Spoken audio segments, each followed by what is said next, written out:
Very good. I want to welcome you to the last of the regular sessions, the sixth session for the sixth Nobel Prize, this time in medicine and physiology. And hopefully today. Two things I want to do. First, I wanted to thank Jean Girard for speaking last time, and I really appreciate that. And it's not been released in recorded version, so I haven't had a chance to watch it. I was on the road at that time. Also, I wanted to talk about the bonus session that we're going to have next week. Entirely optional. In fact, all of this is optional. And when I was working on the Nobel Peace Prize, I was interested in a lecture, but also I realized that there are a lot of Iranian students and postdocs and graduate students here at the university. I had contacted the Iranian Student Association, and they recommended a couple of people who may want to, that I could speak to about life in Iran. And so I identified two, I think they're postdocs right now, two Iranians, and they agreed to come. We're going to do it with Ben Smith, who spoke on Iran. There's conflict there. So Julianne kindly offered it at one extra meeting next Monday. And we're going to sit down and have a discussion in how it is to live in a theocracy. That's my words, not theirs. So we'll see what they think about it and talk about life in the country whose activists, whose imprisoned activists won this year's Nobel Prize in Peace. So that could be really interesting. I always wanted to do that kind of thing. But in the past, Nobel Peace Prizes were won by Russians, by West Africans, and they never quite get my act together. So this time we're going to try that. And finally, today's speaker is Ken Rand. He is a professor of infectious diseases and medicine and pathology. He grew up in New York City, went to Harvard University as an undergraduate, went to medical school in Stanford, and came to this fair city in 1977 and has been teaching ever since, which he still does. And he will be talking about one of those Nobel Prizes that's given quickly, very soon after the discovery. We've seen the quantum dots that are given to some of the work done 40 years ago. This time it was quite recent. So here he is.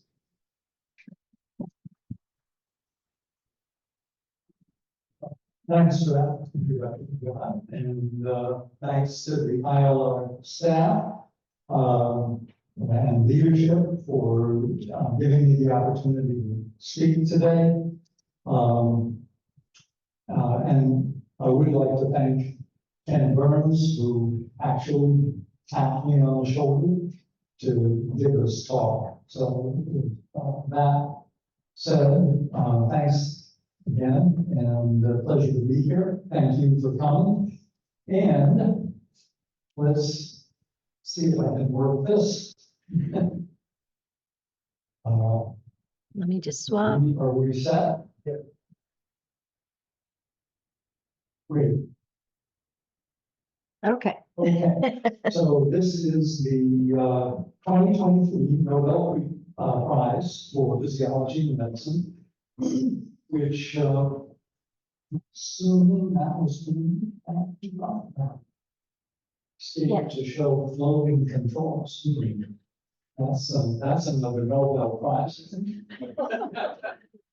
So just to give you a summary overview of who the guy is standing up here pretending to actually know something. I am an emeritus professor from the University of Florida. I was the medical director for the Shands Hospital Laboratories for many, many years, and particularly the microbiology lab. That's the one that collects your urine and tells you you have infection when you didn't want to know that. And I do still see patients in the inpatient infectious disease consults. I don't have any disclosures of conflict of interest.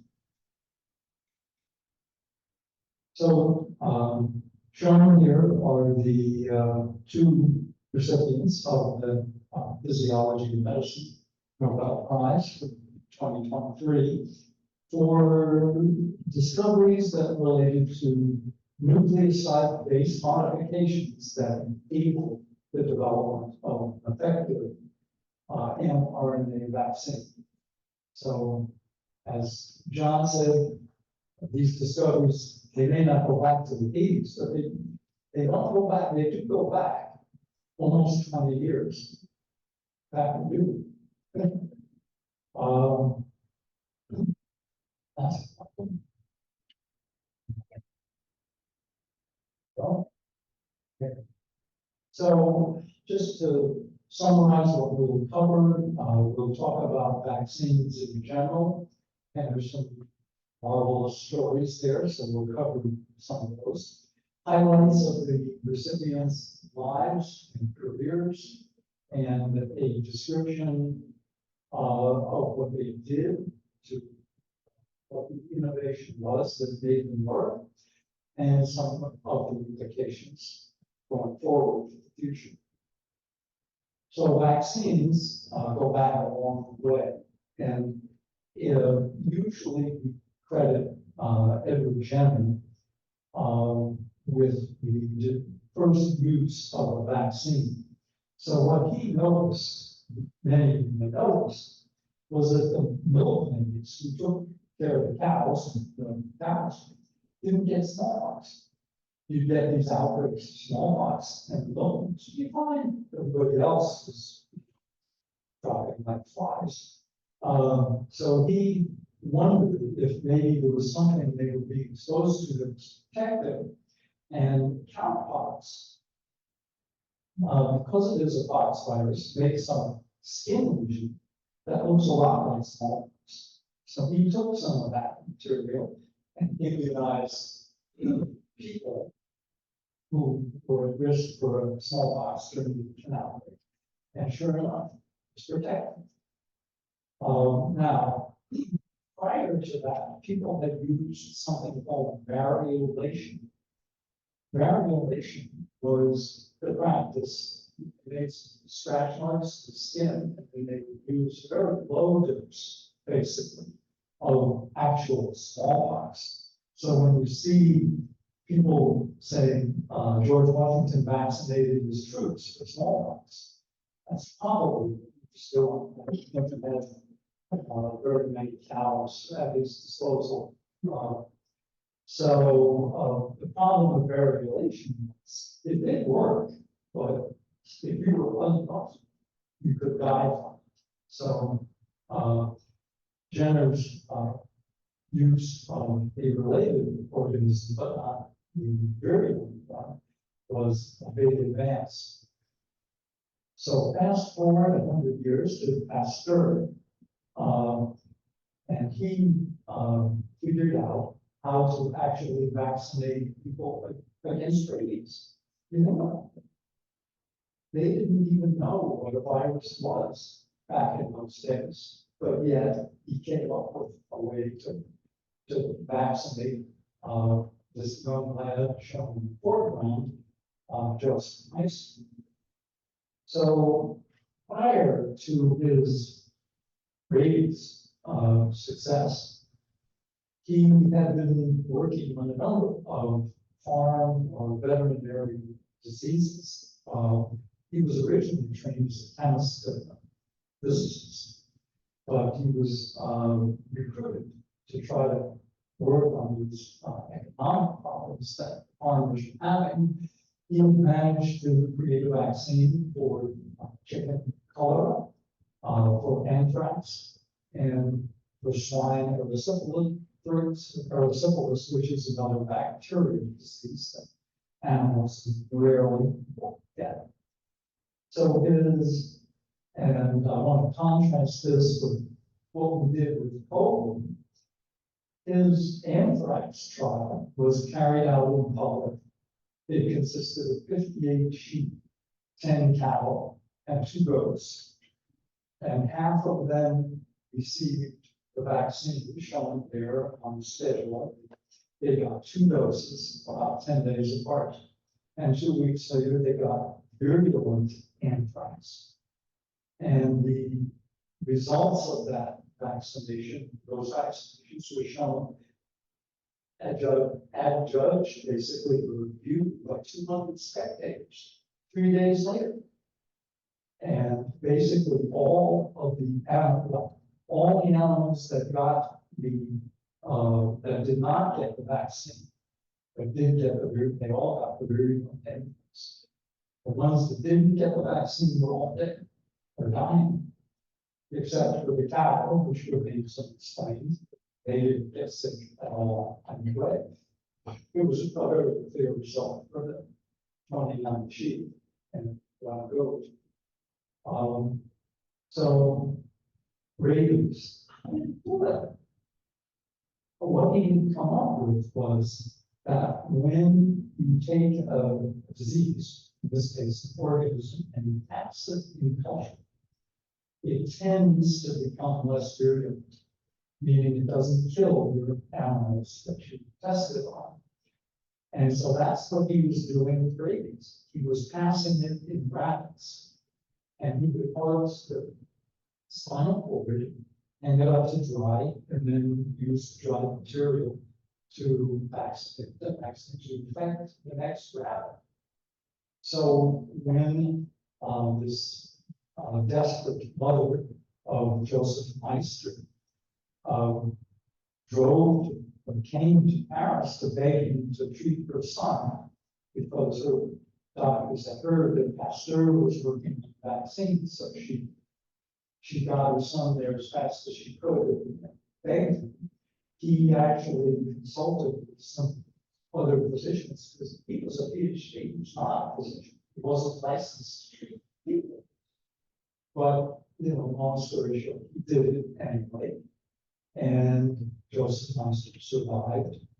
What he gave him was 13 daily inoculations of this rabbit spinal cord.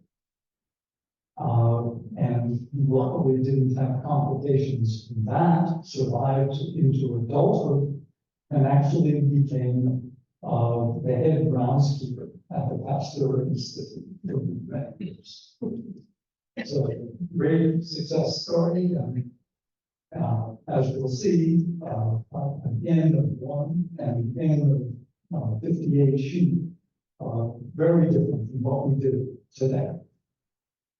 So, of course, polio is another great vaccine success story. Many of you lived through that era as children. And so you might remember our parents were scared to death of this every year, because it would be a summer epidemic. And the last thing they wanted was their child ending up like the ones in the iron lungs shown there. So the graph, and there's your pointed one through something. Yes. My wife told me not to use this because it was distracting. So I promise I won't use it. So pinpoint on the chest like your trunks are shooting before letting you ask a question. But that said, what Saul developed was a killer vaccine. Because by that time we knew what viruses were, we could grow them in tissue culture, and by killing the virus, he was able to make a safe vaccine. Salem, as you probably all know, developed its live attenuated vaccine. And politically, he actually convinced the public health people in the United States to use his vaccine. But this vaccine had cases, very low numbers. But nonetheless, there were still cases with the live polio vaccine because it would revert to a virulent variety of polio in very rare cases. But when Salk's children actually mounted a political campaign to use the Salk vaccine because there were no cases from the killed Salk vaccine, they accepted the argument that a few cases of reverted polio was a few too many. And they went to the killed vaccine, and that is what you see down here and what we do today. Okay, so I think everybody's aware we have vaccines for everything. And if you're anti-vax, you've got a real fight up in things because there's a lot of good news up there.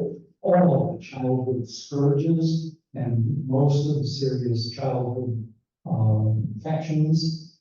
And if you see the human papillomavirus, while it is a virus, we do vaccinate, it prevents cervical cancer. So in a sense, there's a vaccine for malignancy. Smallpox, of course, has been eradicated, literally, although it does exist in the freezers of the CDC, and perhaps in a few other works in a few other places. Tuberculosis and malaria, we do have vaccines for these, but they're relatively ineffective. Okay.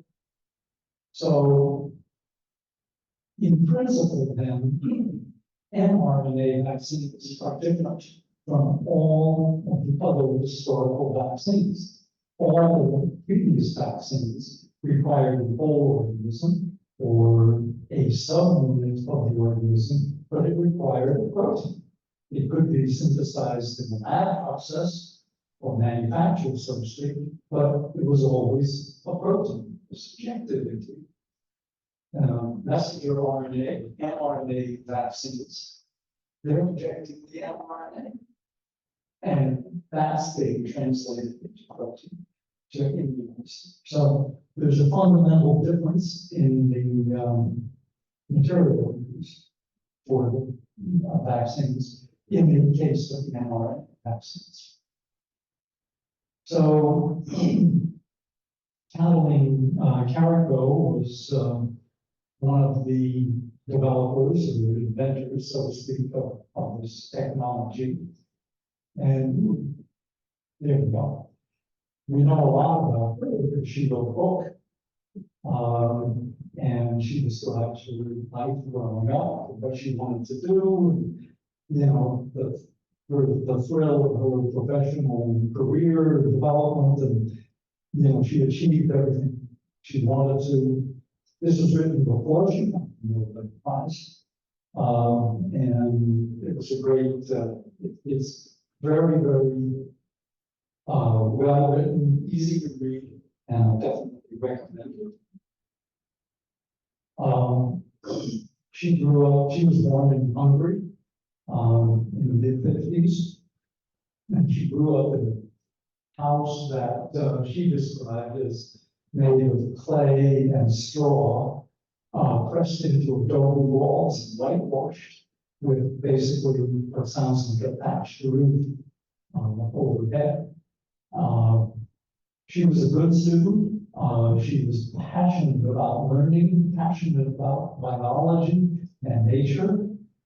And she was the first in her family to go to university, graduated in 1978, went on to get a PhD from the University of Szeged in Hungary in 1982, and then was doing a postdoctoral fellowship there when her funding abruptly ran out. But by that time, she had been studying RNA and how to get RNA inside of cells, and they had figured out that you needed to encapsulate the RNA in lipid in order to get it in.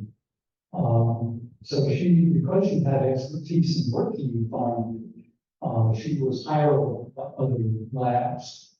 And then just as an aside, RNA is really hard to work with. And the reason is something called RNase.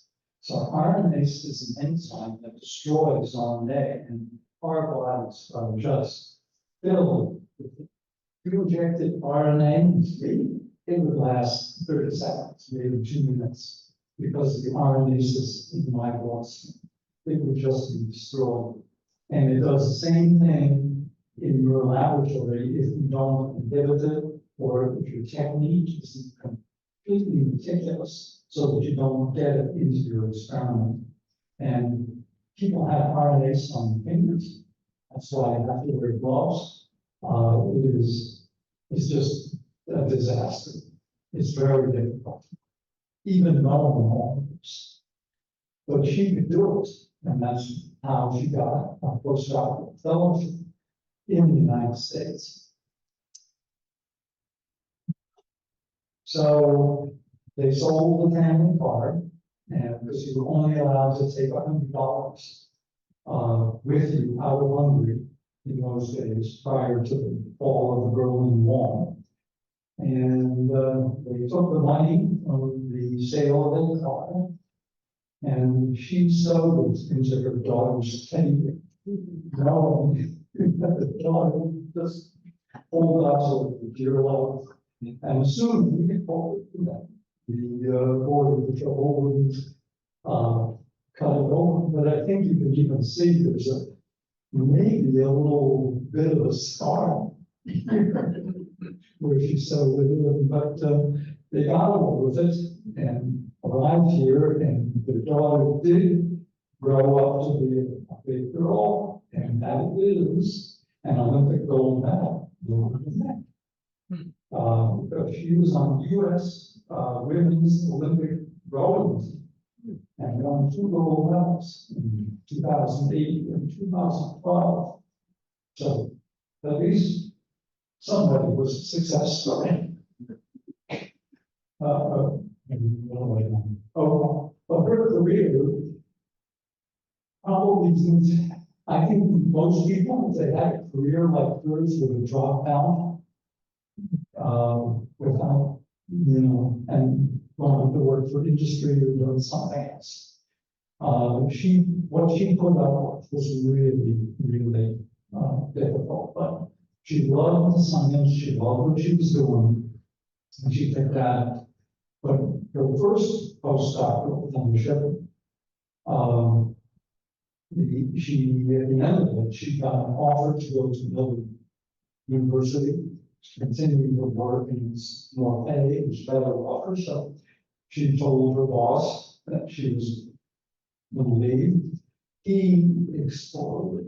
He got furious. He said, "You're here, you're illegal immigrant. I'm going to tell the immigration authorities, and I'm going to tell the institution that the university that made you the offer," which he did. They rescinded the offer.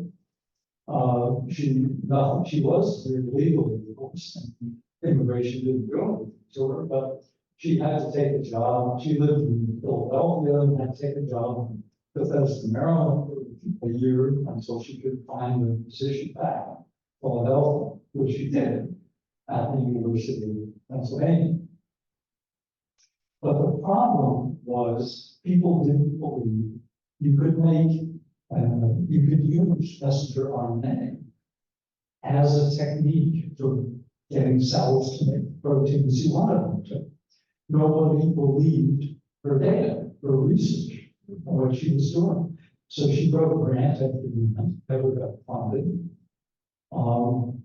And under those conditions, without the support of some chairs, which lasted, not indefinitely, eventually, she would be called to the chair's office, and he would say, "Look, you have to have grant funding to cover so many dollars per square foot of lab space, because that's how it's made. And if you don't have that, we're gonna have to let you go. And she was ultimately demoted 4 times and forced out in 2013, at which time she was making less than the laboratory technicians in the next bench over. So most people, as I said, probably wouldn't have put up with this, but she, as she says in the book, she just loved doing the work. Now, there was sort of a bright spot in this, and that was Drew Weissman, shown here, just skip a slide. He was an MD, PhD, immunologist, and I think he was in infectious disease as well. But he had gone to Brandeis, trained at Harvard, and just finished a postdoctoral fellowship with Anthony Fauci at the NIH. What he wanted to do was make a vaccine for HIV. Now, this was 1997, so people have been trying to make HIV vaccines for a long time.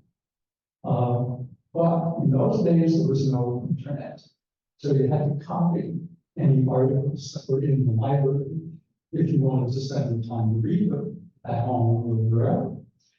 And Weissman was a reader just like Karen Cody was.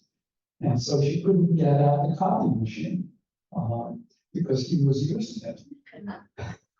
So she started talking to him and explaining what he wanted to do, make an HIV vaccine. And she said, I can do that. Because he had a laboratory, he had the immune cells, the model for testing this. And she had the technology and ability to encapsulate the RNA in a lipid code and get it into cells. So they started to work together. And this is going to require technological expertise that I am not master. Try. Ready? So I thought we'd just start with an overview with an overview of mRNA vaccine technology. Oops. Here we go. Oh, wait, I forgot to share it, sorry.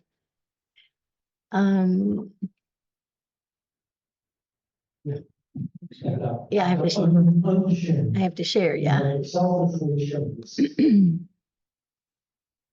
Which one? Let's see. Was it how mRNA works? Yeah. Okay. Yeah. Okay. Coronavirus. Like many viruses, it uses a protein on its surface to attach to and enter our cells. Antibodies that fit onto this protein can block the virus from attaching. Coronavirus mRNA vaccines teach our immune system to make these antibodies. How do mRNA vaccines do that? mRNA is a genetic material that instructs our cells to produce proteins.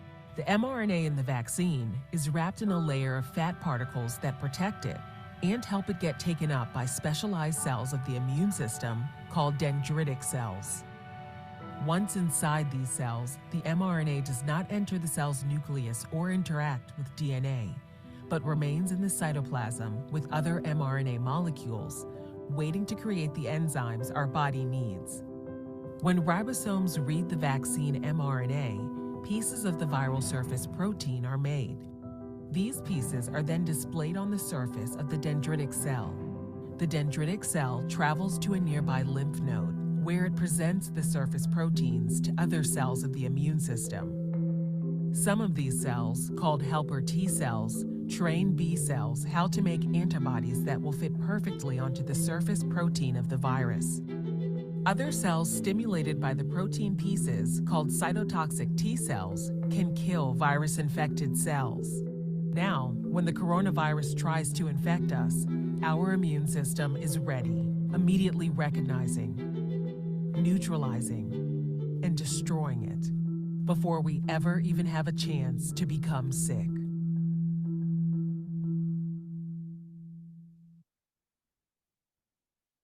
Okay, let me bring your PowerPoint back. It's okay. Back to reality here. Yep. So I thought it would be good to kind of review what underlies the actual discovery that they came up with. So what this slide shows is DNA, which you can see in the middle is double-stranded, and RNA, which is single-stranded. They have essentially the same building blocks of nucleosides, but they differ in one of them, where DNA is thymine, RNA has uracil. All the others are the same, and because in DNA, these nucleosides are paired, so adenine and thymine are always paired, cytosine and guanine are always paired. So it's the candidates, for purposes of discussion, always. You get a very stable double helix. This, of course, was the structure that Watson and Crick read from the X-ray diffraction plates that they got out of Russell and Franklin's desk when she was out of town. I'm not going to go across. However,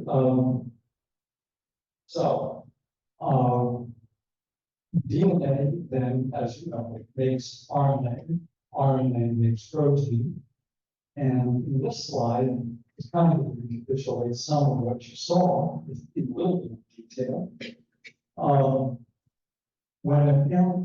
When you have this mRNA, lipid protein, it can enter cells, and then it will get translated in the ribosome. Those proteins are then processed in the cell and expressed on the surface. And this ribosomal process, in that process, the mRNA is fed through the ribosome. It has a code, and each of these transfer RNAs, each of which has a unique amino acid associated with this three-letter codon. These codons then match up with the sequence of the messenger RNA, and that brings the right amino acid up against the one it's supposed to. So the sequence that you get out of the protein matches what you put in the sequence of the messenger RNA. So they were able to get the mRNA inside cells, get it to make protein, but it created an inflammatory response that was quite striking in the lab, in vitro, and also in mice. Injected it experimental.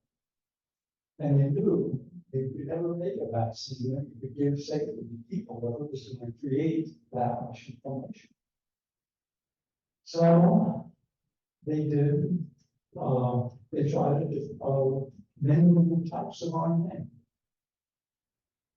And some worked, some didn't. And what they found was that some were non-inflammatory. Those were these transfer RNAs that you saw making the protein from the ribosome. And mammalian RNA, messenger RNA itself, our own messenger RNA, didn't create inflammation. But bacterial RNA, mitochondrial RNA, and the synthetic RNA that they were making was very inflammatory. And then they asked the question, well, what's the difference?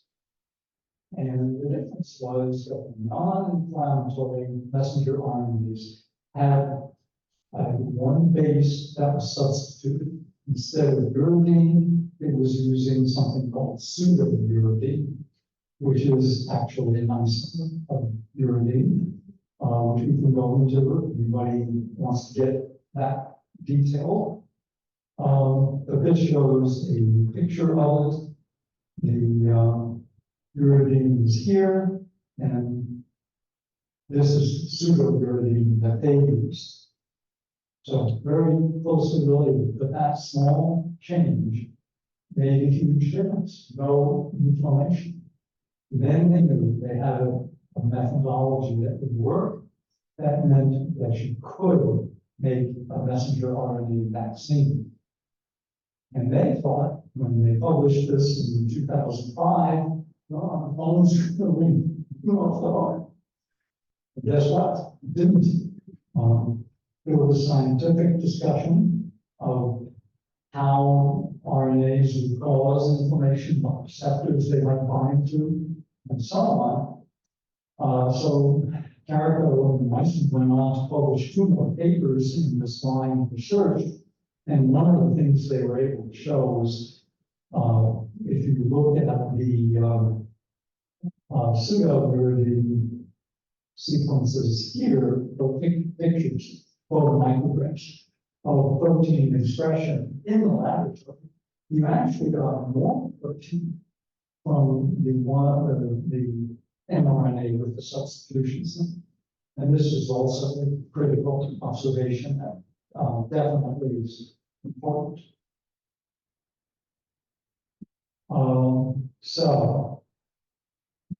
Carrico and Ruston or a company told that they won't, or they petitioned, or they pleaded or argued with the University of Pennsylvania, who holds the patent, because when you work for a university, it's like working for a company. You invent something, they own the patent, not the researchers who found it. You might get a piece of the proceeds if they're nice to you, but you don't want it. So they formed a company and tried to get the university to license it to them, and they wouldn't. Put them off, and eventually licensed it to some company nobody had ever heard of. And later on, licensed it to BioNTech, and Moderna, I think, licensed it from this company called CellScript that the University of Pennsylvania had licensed it to. So finally, the time ran out for Carrico, and she was forced out in 2015, but did find she landed safely at BioNTech because they needed somebody who could pursue their messenger RNA vaccine development plans. So she headed up their vaccine development group for the next 7 years until COVID hit, and then continued, of course, to develop the COVID vaccine for them. But what the vaccine has, of course, when COVID hit, we knew enough of the biology of coronavirus. They identified it as a coronavirus pretty quickly. Within a month of when the outbreak began, we knew it was coronavirus. And they knew that the coronavirus needed this spike protein shown here to attach to the cell surface in order to get in. And so if you block that, as you saw in the video, that should provide exactly what you needed for a vaccine. And so the actual contents of the lipid nanoparticle that they used are shown here, and it has the sequence of the spike protein RNA and a linear sequence called this 5' region shown here, and a tail 3' region, which you need in order to sort of fool the ribosome to think it's the real thing, and it should really actually accept this mRNA and translate it. Now, the lipid nanoparticles that encapsulate the RNA and get it in are technology unto themselves. And They were found many, many years before. They obviously didn't win a Nobel Prize. And even predating their official discovery at Scripps in 1988, Karen herself in graduate school, they had run out of the lipids that they bought commercially to make their capsules for getting RNA in. So one of the graduate students went down to the nearby slaughterhouse, got a cow brain, brought it back to the lab, and extracted the lipid out of that. Worked fine. But just to point out that this lipid nanoparticle that is used is complex. It's got 4 different lipids in it, and I'm sure that it takes a lot of tinkering and expertise to work out the details of producing it so that you do get a product that's workable. Okay. Now, in contrast to our hero, Pasteur, in the modern era, Pfizer, BioNTech enrolled 44,000 people, and Moderna 30,000. These were randomized, half got a placebo shot, half got an mRNA vaccine. And the timeline of this was unprecedented as well. The virus was sequenced in January of 2020. On March 2020, they had prototype vaccines, which they were giving to the volunteers to kind of pick the ones that would have the best yield and least side effects. They went into phase 2 trials in the spring, and from approximately July through the end of October, they vaccinated 44,000 and 30,000 volunteers, respectively, in 2 different companies. So, incredible, very short period of time. Previously, historically, vaccines would take 5 to 10 years, and most had been apparently the one that had been developed fastest, and that only took 4 years. Well, with a pandemic going on, we didn't have 4 years. If we had to rely on that, we'd all be here having had COVID 4 or 5 times. And we need a vaccine. Okay, so did the vaccine work? Just a quick question. How many of you think the vaccine works? Good. You're right. Now I'll show you some data to support it. Believe. So in this graph on the left, the day 0 or day 1 is when people got their placebo or their vaccine. And what you can see is that in the placebo group, shown in red, the incidence of symptomatic PCR proven COVID keeps going up over time, whereas in the vaccinated group, it just levels off, virtually 0, after approximately 12 days, which is about the time it takes for the body to make a new antibody. So it really fits well with what we see in terms of protection, and it's a dramatic demonstration of it. And it didn't cost any sheep.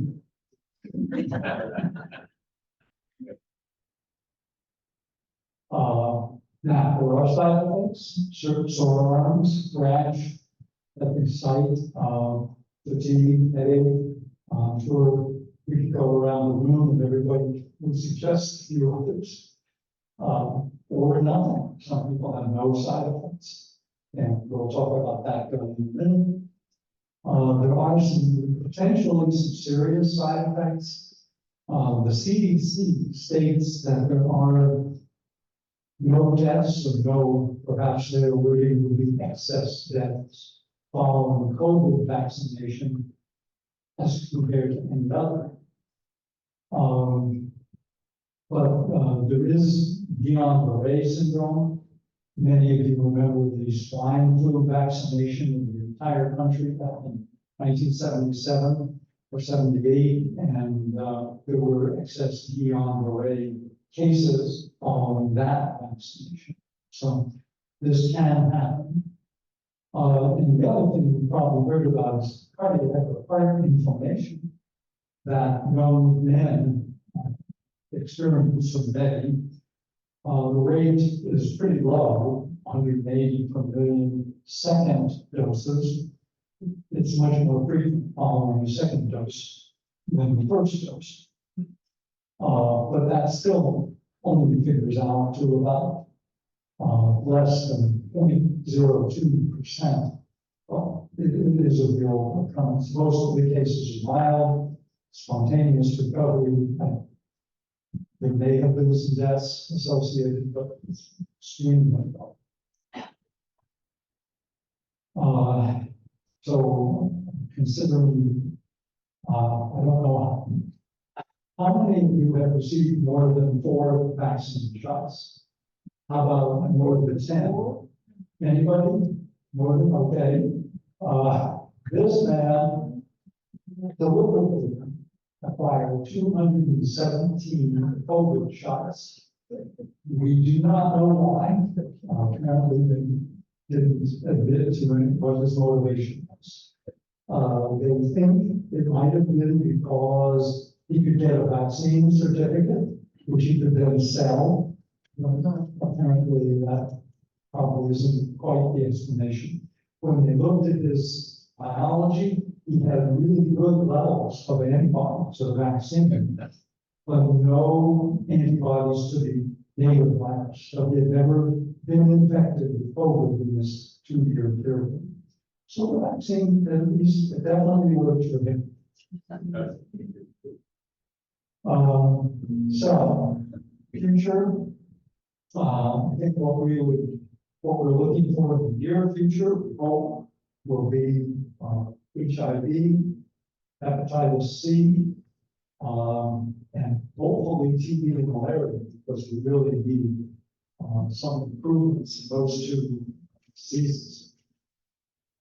And trials are already ongoing for those diseases. Cytomegalovirus, CMV, Epstein-Barr virus, EB virus causes mono. Are great candidates. EBV is associated with a number of cancers and also with multiple sclerosis. If you could eliminate it, antibody, we really done. Cancer vaccines or treatments are possible. You could use this technology to stimulate T cells. These are the cells that attack virus-infected cells, but they can also attack cancer cells if you program them correctly.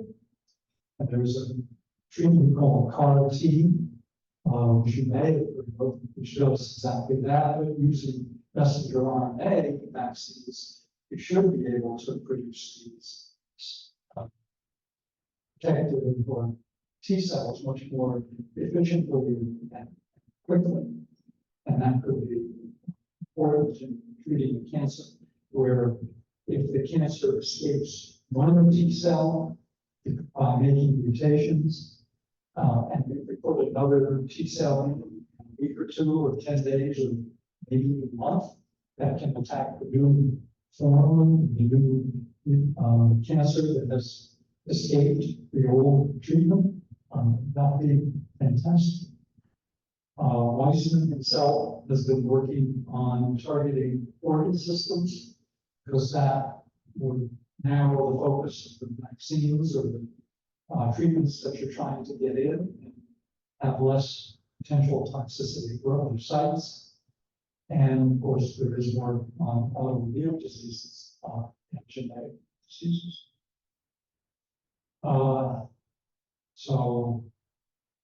I will allow you to read the summary and just say thanks for the opportunity to get together and talk, and happy to answer any questions. So this is an amazing story, far more complex than I thought. And even reading, I've been impressed. Incidentally, just a footnote, the number of Nobel laureates who were denied tenure in youth is amazing. And so how can a university that has denied them tenure take any credit for having a Nobel laureate work there? And so this Canneth story reminded me of that bureaucratic blindness that I won't swear all universities, all bureaucracies, but somehow they seem to get it wrong and try rigorously and persistent in the face of all these extraordinary setbacks. So I'm really interested in her biography. It should be really interesting reading. Secondly, why do universities get when it's funded with federal funds? You know, what should the University of Pennsylvania do? So I say, well, because you're fired. When the NIH should the NSF are funding these. Now, some of this work is funded by pharma, big pharma, so maybe they have more rights to that. But the universities take such a big cut out of every grant. Yeah.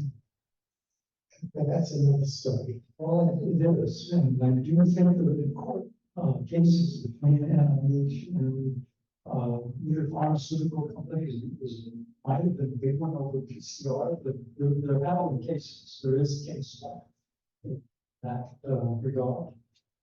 Yeah, and that's where they tried to patent our cheap DNA. In other words, it's not an invention at all. They encode the DNA and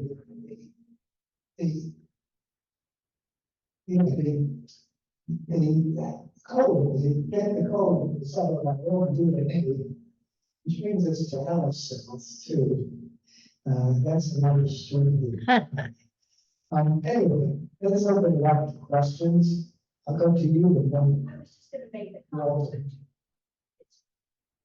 It's true that the major work is not going to be set for information, but there's a lot of private work that precedes that may or may not have been funded. And I was always reminded by Wendy Phillips that every time the physics department got a municipal work, his public bill $1 million.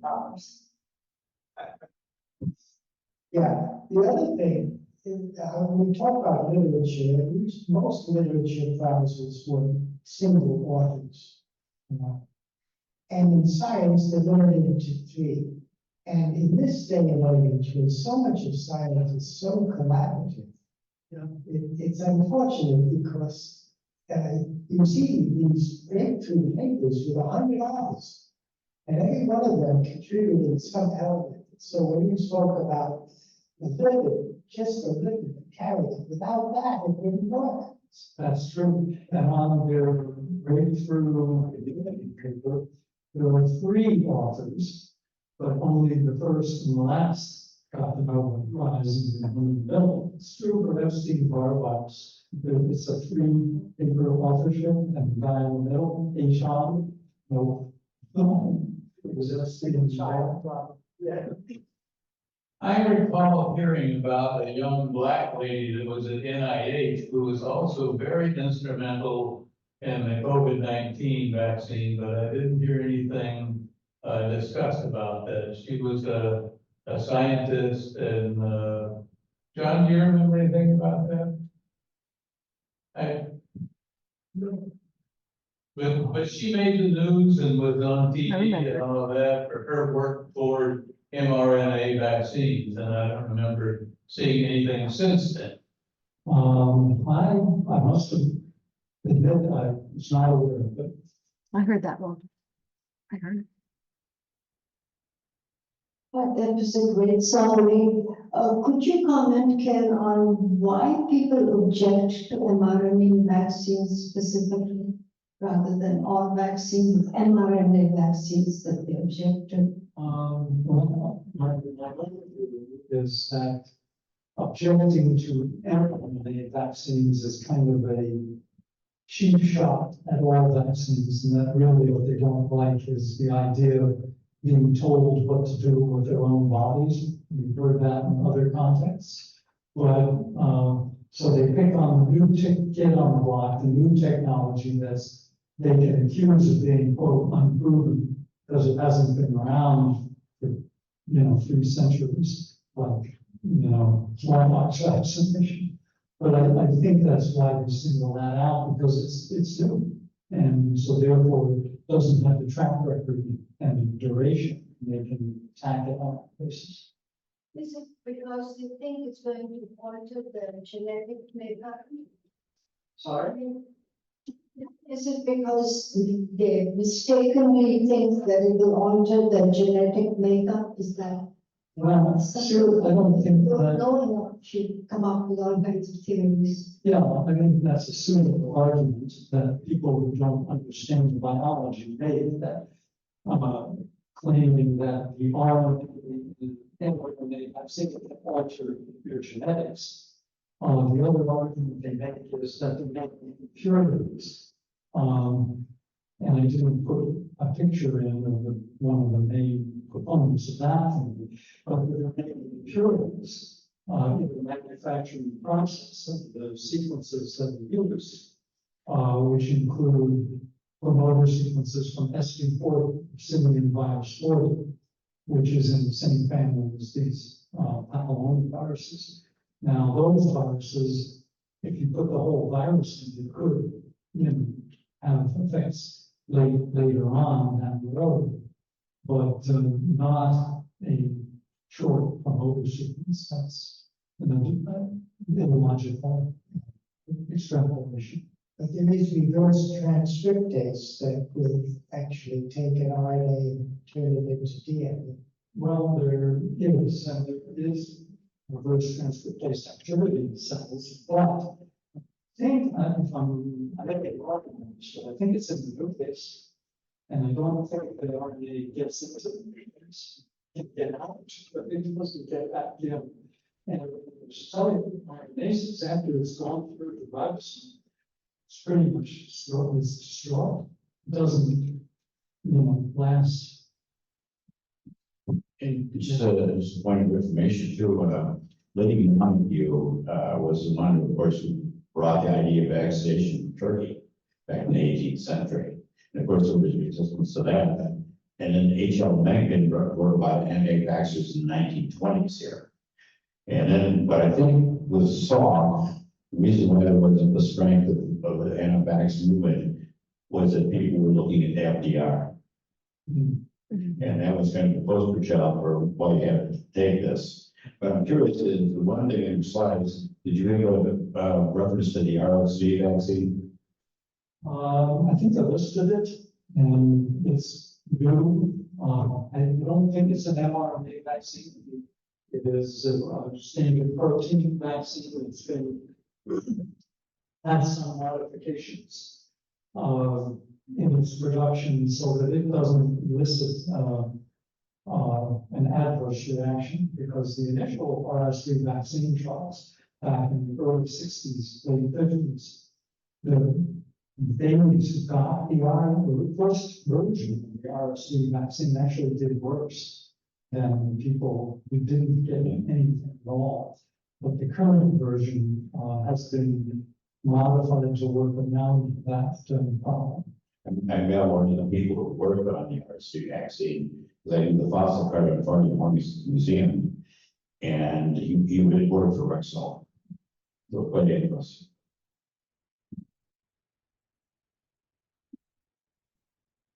The Shingrix vaccine is a modified DNA vaccine, which the anti-vaxxers would think, I would think would be a lot more scary But I haven't heard anti-vaxxers going crazy about that one. So how is that different? And also Dr. Kane and you have made some kind of deal. I think that, well, I think the Shingrix vaccine, it's hard to argue that, first of all, you're giving it to people who have already had Shingrix, so they have the virus inside them. So with the vaccine, you're not giving them something they don't already have. Now for chickenpox, they could make that argument, but I haven't heard much of that. I'm curious about, John, about the pseudo that you said, yourself. And you said it is actually part of mammalian mRNA. It is. I think there's a single that converts it. And what I didn't go into on that slide is there's a further modification of pseudovirulin that both BioNTech and Moderna have made, putting methyl group on the one of the sites that makes the vaccine much more productive and produces much more protein. So the sugar that is natural, but the methylated one is actually. Yeah, and then the natural sugar is synthetically utilized. This is utilized. This is a very non-technical question, right? We continue to get revaccinated. All of us have now, not 200 and some odd times, but we continue to get vaccinated, and we're told, I think, that that's because the COVID vaccine is different because than the original one, because it was to stay around and becomes less, maybe less virulent, but will stay around. And so we'll have to continue by influenza vaccines to have vaccines for the round, the whole human population has a new thing that has to get vaccinated for. Is that correct? Well, certainly, yeah, there's two things. First of all, the viruses do evolve, and there's a slow evolution called antigenic drift in influenza, such that you need a new shot every year because last year's won't be fully protected. And that's because influenza strains are selected by the immunity that they induce in the population. So the only ones that survive are the ones that get around us. Every year we need a flu shot. In the case of the coronaviruses, at least the four traditional ones, they don't mutate that fast. They can change, and I think in the case of COVID, for instance, still being selected to some degree to be more efficient at infecting people, which usually means less virulent. It's sort of like faster passing the viruses in animals. It's passed in us and it becomes less virulent over time. But the other half of the equation is our immunity to the vaccine. The respiratory virus vaccine seems to remain faster than, say, for example, polio. Polio, the shots last a lifetime. Hepatitis B, the immune response lasts essentially a lifetime. And for whatever reason, the respiratory virus vaccines don't. The antibody titers fall off between 3 to 6 months. The cellular immunity is probably still good, which means that you will get a quicker response if you do get it, even if you've only had 1 or 2 shots. But it's not ideal as keeping up with the new strains as they come out and getting let's say, a COVID shot once a year.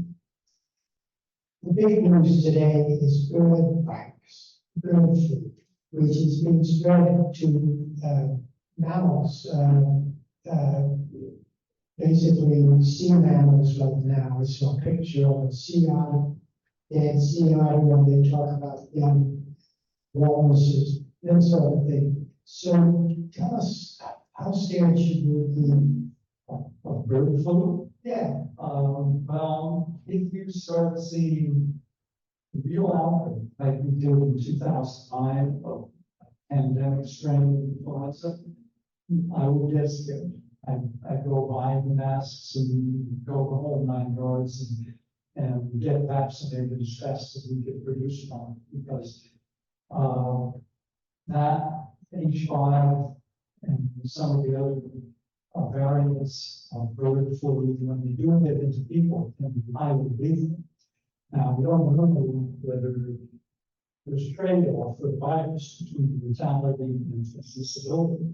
Hopefully, the more transmissible it becomes, the less lethal it'll be, but there's still going to be a transition period where I would be worried. But once it's when you start seeing lots of human-to-human transmission, not the time where, you know, the guy who works with pigs and cows gets sick, and one other member of the family develops antibodies to it, that kind of. okay, you heard it first. Here. Okay, thanks very much. Any further? Thanks for your opportunity. Thank you all, for being around, if other people have questions.